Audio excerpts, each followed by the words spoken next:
Welcome to UO Today. I'm Paul Peppis, the director of the Oregon Humanities Center. My guest today is Katherine Kelp-Stebbins, assistant professor and associate director of the Comic Studies program at the University of Oregon. She is also an affiliated faculty member in New Media and Cultural Studies and Women's, Gender, and Sexuality Studies. Professor Kelp-Stebbins' research and teaching interests include comic studies, visual cultures, comparative media studies, cultural techniques, translation theory, post-colonial theory and literature, digital humanities, feminist studies, sports studies, and classics. Her work has been published in several edited volumes, including the Oxford Handbook of Comic Studies, The Comics of Alison Bechdel, Comic Studies Here and Now, and Horrors of War. Her monograph, How Comics Travel, Publication, Translation, Radical Literacies, is under contract with the Ohio State University Press. Kelp-Stebbins is co-curating with Ben Saunders, The Art of the News, Comics Journalism, an exhibition at the Jordan Schnitzer Museum of Art that will be on view during fall 2021. Thanks, Kate, for coming on the show. It's great to have you.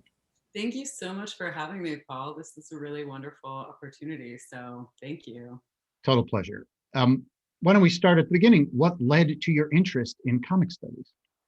Yeah, that's literally an epic journey. I actually am a trained classicist, and I started in the academy working on classics through a post-colonial lens and looking at classics and translation theory. And when I started, the job I have now didn't exist. And in fact, comic studies as we know it was in a really nascent and kind of protean form at the time. So it took until I was, way past my master's, which is actually on Latin literature, that I started thinking about what I really wanted to do and whether I couldn't take these same questions that I was asking about translation, about power, about imperialism, and actually apply them to comics. And I'm just really lucky that there were so many people along the way who were supporting me in these efforts. And a lot of what I do and what I write about in my book are the ways that comics give us tools and techniques in order to visualize and to read the world differently. But it takes a kind of leap of imagination for you to think that that could even be possible. And so I see comics as a form of worlding, as a way of rethinking how we engage the world. And so the whole time I had this one path that was set out for me, but I was kind of imagining a different one. And I grew up reading comics. And so there was this kind of deep seated appeal there. And luckily, people like my colleague Ben Saunders had also been imagining a different world in which comic studies was a real and practicable field. And so much later, this job actually opened up, and I was able to become the first so hired professor of comic studies in the nation, which was just really amazing and an unimaginable opportunity when I started my journey. So I'm sure this is a question you get often. You've already explained to us that when you were a graduate student and when you were completing your master's degree and working on your PhD, comic studies wasn't even a field. So tell us how you understand the field, how you define the field of comic studies, and also what's it doing in the academy? Why do we need the field of comic studies? Yeah, there's a lot of people who would argue that it doesn't belong in the academy, actually, for some of the same reasons that I would argue it does. And some of that has to do with the fact that comics resist a lot of the forms of codification of knowledge and practice that we see in the academy. So, comics have long been seen as low art, they've been associated with immigrant culture, they've been associated with transnational culture. They have been associated with this unnatural commingling of the letters and the arts in ways that really challenge some of the precepts that structure our fields and our disciplines in the academy itself. And for me, that's why they're so important and so powerful, is that they invite different ways of thinking about how we see things, about how we read things, and about even what those practices mean from a very material standpoint. One of the texts that I write about in my book is this trilingual Lebanese comics journal, Samandal. And because it is using French and Arabic and English, the way that the editors decided to accommodate this particular trilingual material practice is by creating flippy pages throughout the magazine. So you have to actually flip upside down to go between the left to right English and French and the right to left Arabic stories. And Omar Khoury, who's one of the founders, described this. He said he really wanted to see a group of people on a bench just reading these, looking like they couldn't read. And I love that image because to me, that's part of what comics does, is that it challenges how we've thought about what it means to read well or to read properly. And it invites these practices and these radical literacies, these forms of reading that can actually turn those expectations upside down, literally in some cases. So you've just started speaking about your forthcoming monograph, How Comics Travel. Can you tell us a little bit more about the argument of the project or the argument of the book? Yeah, so How Comics Travel, publication, translation, radical literacies, is looking again at questions of translation, which has been an ongoing theoretical framework for all of my work. But some of that is literal translations, so how comics get translated among languages. I look at Majdi al-Shafi's Metra, which was the first Egyptian graphic novel. And in its translations, you just get a lot of really interesting interpretations. So there's a lot of different sound words. And in the German version of the translation, they keep the Arabic in all of the panels for the sounds, these onomatopoeias, but then they also add German translations of the sounds on top of it. So you have this like cacophonous image of sounds coming on top of sounds, which is just a really fascinating way of approaching that. So one of the things that my book really posits as an important framework for studying transnational comics is reading for difference. So rather than reading comics and assuming that they're always the same everywhere and we all read them the same because they're just pictures and pictures don't need to be interpreted, they're a universal language, I actually do the opposite by looking at these forms of disinterpretation or misinterpretation, ways of reading that actually show all these differences between sites of reading and reading practices. And sometimes that's even within a single tradition.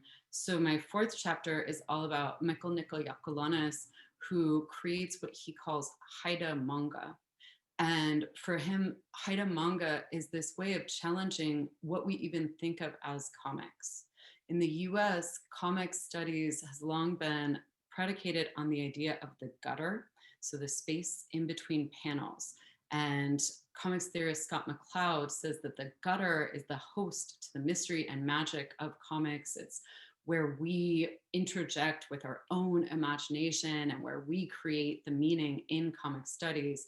But actually what Yakulanis says is that this idea of the gutter and the gutter as this empty, pregnant space, that's a mimetic sort of ideal for settler colonialism, where you imagine all of land as, you know, broken up into these squares and into these allotment parcels, and you don't imagine it as a lived, full place with interactions between, you know, land and flora and fauna and peoples. And so Yakulanis instead creates these pages that are using frame lines, which are these curving lines that bring together panels in ways that make them really inseparable and no longer prone to that kind of myth of the gutter. So that's another, again, another concept of reading for difference and another example of how these comics allow us to challenge how we read the world or how we imagine the world being read. An excellent summary of the book. I'm really looking forward to its appearance and to read it. Do you have an idea when the publication date will be? Yeah, it's going into production. So it's actually going to be out in 2022, which is really exciting. And I'm, again, just really grateful to everyone who's made that happen as well. Thank you to the OHC for my book subscription. Well, we're happy to do it, and congratulations on that great news. We're really looking forward to the publication. So you are, among many other things, the Associate Director of the University of Oregon's Comics and Cartoon Studies program. Tell us about that program. Why is it important? So that program is not just important, I would call it groundbreaking. And credit is due to my colleague, Professor Ben Saunders, for again imagining that this was something worth doing. And Oregon Comic Studies is really the first program in the US that took comics seriously and that made it into a minor. And it responded a lot to student demand. This was something that students were really, really interested in doing, and there was a lot of enthusiasm among the student body. You now see a lot of similar programs this year, 20 to 21.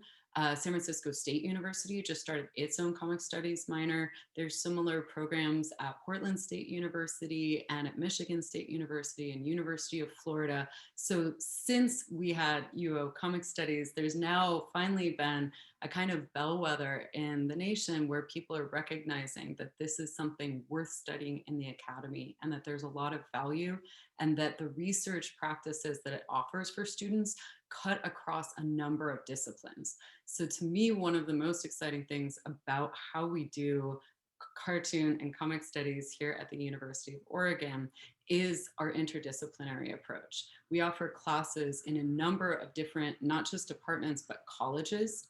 And we have a lot of students from a number of colleges. We have many, many students from SOJC, students working in journalism and advertising who see in comic studies a real important application of the ideas that they're learning in terms of communication.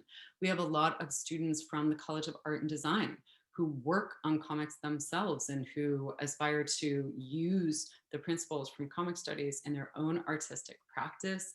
And then we have students from all over CAS. We have students from computer science, students from marine biology, as well as students from cinema studies and English. And all of these students take classes in the cartoons and comic studies minor and then wind up minoring in the field. And some of them wind up going on to get jobs in the field or related fields. So it's, to me, just a really exciting program that I'm so lucky to be a part of. So related to that, you stress the interdisciplinarity of the program, and one of the outshoots of it is the Science Comics Interdisciplinary Research Initiative. Tell us about that. So this again, I'm going to give full credit to my colleague in physics, Tian Yu. This was her brainchild and she brought it to me and I just kind of had one of those moments where my jaw dropped and I was like, I can't believe someone else had this brilliant idea and I get to work on it with you. So she and I, for the past 2 years, have been working on the Science Comics Initiative, and it's now in going into its fifth quarter here at University of Oregon. The way that it works is that students from comic studies apply and we select them. They're then given a fellowship and they work for an entire quarter, 10 weeks, with a scientist to create a comics explanation of the research that that scientist is currently conducting. And this is just, it's been so successful and really mind-blowing in terms of what's come out of this project. We had Audra McNamee, who worked with Professor Luca Mazzucato on a neuroscience project. And so Audra just designed this entire comic showing the effect of hallucinogenics on serotonin in the brain. And it made it so that I was excited about something that I think normally I would have been like, yeah, that sounds complicated. But reading these comics, our hope, both Professor Yu and I, is that it will make science actually much more inclusive and much more exciting to a diverse group of students and readers. So we're just really thrilled that this project is going to continue. Professor Yu had an NSF career grant that has been funding it, and we're actually going to have an entire panel at the undergraduate research symposium at UO this year. That will be available on YouTube. And we're continuing it in a number of capacities. Our hope is ultimately to be able to create a science comics curriculum whereby we can teach science students how to use comics practices and vice versa in order to research and communicate that research. And for us, science communication is really just a key component of the interdisciplinary rewards for this project. Amazing, fascinating. And I would urge people to go to the website of the Comics Studies program at U of O to get access to some of these comics that are just incredible. It's amazing. So, Kate, you are also an expert on comics journalism.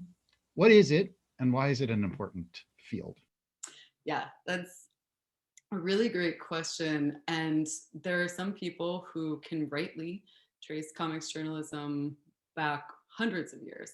And if you want to see its origins, you can look at people like Goya and Gustave Doré and see this practice of drawing as a form of witnessing and documentation.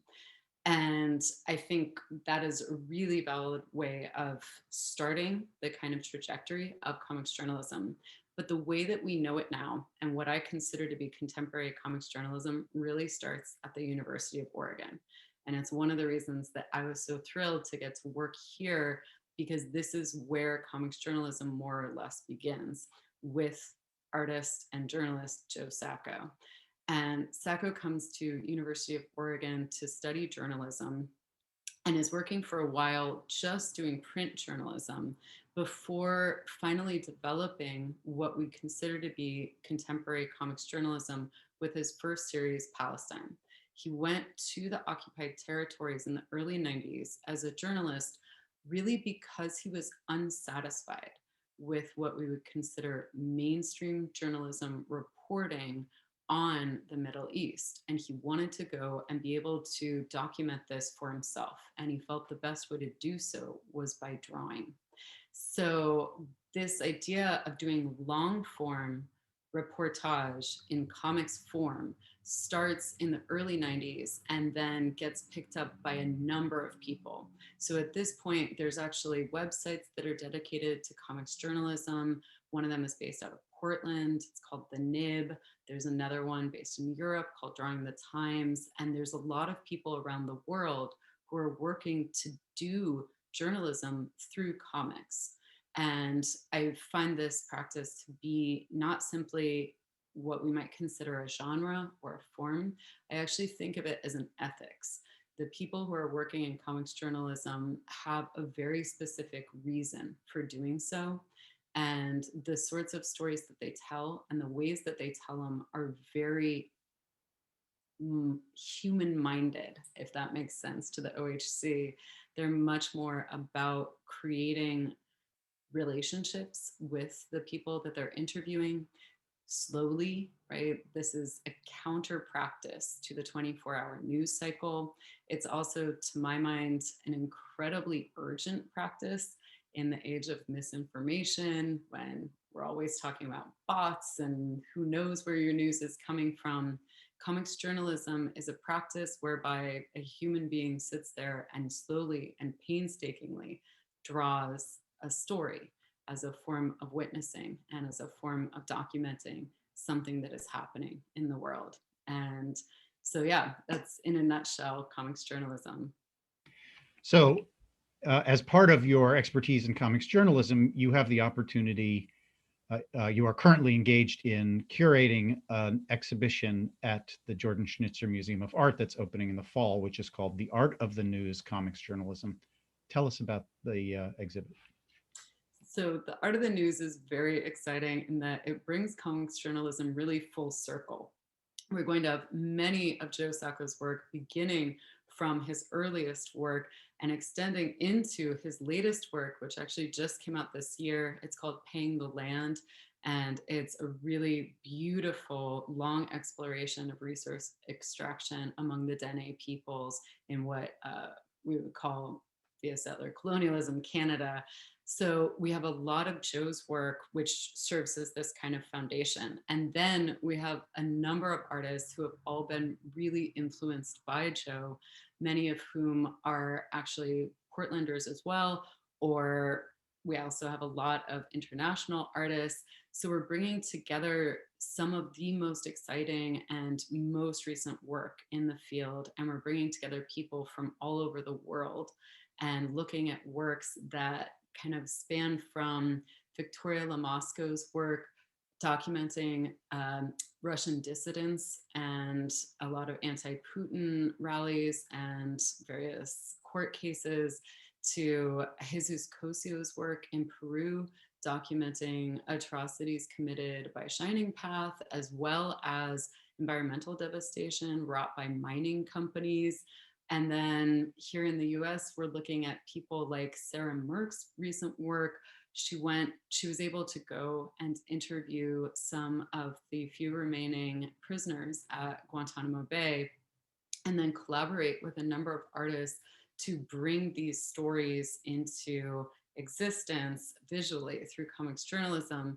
And for her, the reason that she wanted to do this as quickly as possible was in the hopes that with a new administration coming in our last presidential election, that maybe it could actually affect change in Guantanamo Bay. And so we'll be showing a lot of pieces from her work, Guantanamo Voices, as well as her recent work in collaboration with T. Bui, documenting inequality during COVID. And so there's just a ton of different pieces from around the world that are done by people who are really, really engaged in correcting human rights abuses and documenting their existence, and then in finding a way to give voice to people whose voices are often unheard. So I'm excited about the show a lot. And I would also note that my colleague, Professor Foxman in SOJC, he is working as our sort of media curator on the virtual reality part of the show. So we will go all the way from pen and ink, Joe Sacco drawings, to a VR installation by Dan Archer, along with an interactive media portal by Jesus Cosio. So tell us about some of the other affiliated events that you're planning along with the exhibition. So we will have a symposium bringing together our artists and really putting them into conversation. I found, having had some of these incredible people visit my classes in the past, that it's much more exciting when they talk to each other about the work that they're doing and how they're doing it than it is to hear academics like me talk about their work. So I'm really excited that we're getting to bring them in November to have roundtables and 2 days worth of these conversations and various related events. We're also getting to bring a couple of our artists, Andy Warner, who runs the graphic novel project at Stanford University, and Sarah Merck, who's one of the editors of Reveal News, as well as one of the editors of the Nib. They'll both be doing workshops with students and other community members in order to teach people to do your own comics journalism, which is another really exciting event that's going to happen in conjunction with the show. So you just alluded to your role as a teacher of comics and comic studies. Tell us about what kind of teacher of comic studies you are. How do you teach comics in the classroom? Yeah, many different ways. So for me, one of the most exciting things about teaching comics, and this was true when I first started teaching them about a decade ago, is that they serve a kind of democratizing effect in the classroom. You have students who have long felt that they weren't good writers or weren't good readers or feel that they don't know anything about art. But when you give them comics, they suddenly get really excited about getting to talk about these texts. So I actually teach comics even in classes that aren't dedicated comics classes. I teach one class on war and media of war, and we read comics actually by Joe Sacco as well as by Sarah Glidden, another artist who will be in the show, because they show us how to document war in ways that don't sort of reproduce forms of targeting and predation that cameras often reflect. So it's just a really beautiful way to teach certain events, and students are really, really touched by these texts. I also teach a comics journalism class now where students create their own works of comics journalism. And when we did this in winter, it was a winter of 2021. It was slightly awkward because it was all via Zoom. And it was just incredible what students were able to do and the ways that they did it and the reasons that they had for getting together and telling the stories that they wanted to tell. Many of them reached out to frontline workers and interviewed them to hear about their experiences during the pandemic. Many students interviewed people working in education and then drew these stories. And so they created these comics together in groups, and their final project was to present the comics journalism pieces that they had created.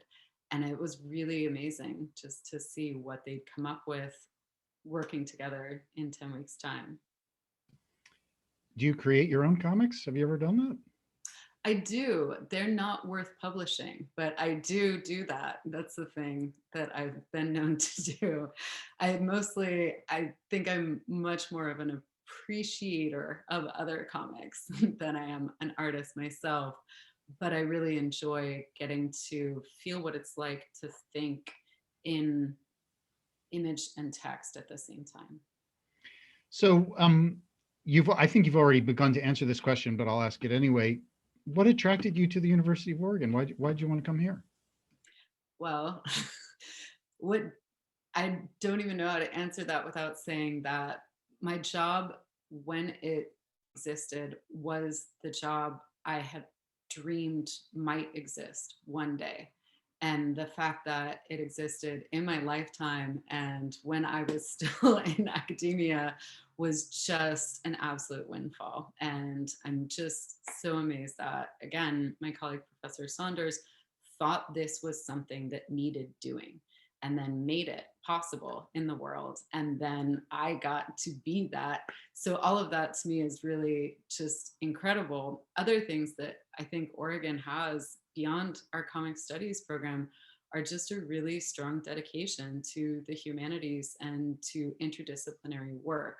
And the way that my own research and practice works is very, very grounded in ensuring that we don't limit ourselves in the ways that we make knowledge, in the ways that we communicate with one another, and in the ways that we teach our students. And so I think being able to teach these classes where I'm showing cartoons, we're, looking at old texts by Lessing about practices of art and literature, being able to do that is really something that I think University of Oregon makes possible. So I would say that's another reason that I find this university just to be inspirational. So we're almost at the end of our time, Kate. This will be my last question. You've already told us about your forthcoming monograph. What are you working on now that that's behind you or almost behind you? Yeah, I'm also going to work on putting forward an entire collection, an edited collection about comics journalism. It's something that I think, based on my experiences with this show, merits a lot more study and exploration, something that is so important to me from an ethical framework. And then at the same time, I've long been working on a study of different forms of infographics, which goes back to the same questions I'm asking in my current book, but things that we take for granted or that we assume are just legible everywhere, that everyone can read them and everyone reads them the same way. I think infographics is another great opportunity to look at how we make information visual and what that actually tells us about cultural practices and cultural locations, and thinking about things like, the no symbol, the circle with the slash, that actually comes from semaphore. So knowing that that's, when you see that, that's a human body that's reaching out and saying no to you physically, reminding ourselves of the sort of material and physical practices that go into these seemingly universal symbols is, to me, a really exciting new path of research that I've been working on. Well, both of those projects just seem completely fascinating. Kate, thank you so much for taking the time to speak with us today. It's just been a real pleasure. Yeah, of course. Thank you so much for having me. I've been speaking with Katherine Kelp-Stebbins, Assistant Professor and Associate Director of the Comic Studies Program at the University of Oregon. She's co-curating The Art of the News, Comics Journalism, an exhibition at the Jordan Schnitzer Museum of Art that will be on view during fall 2021. Thanks so much for watching.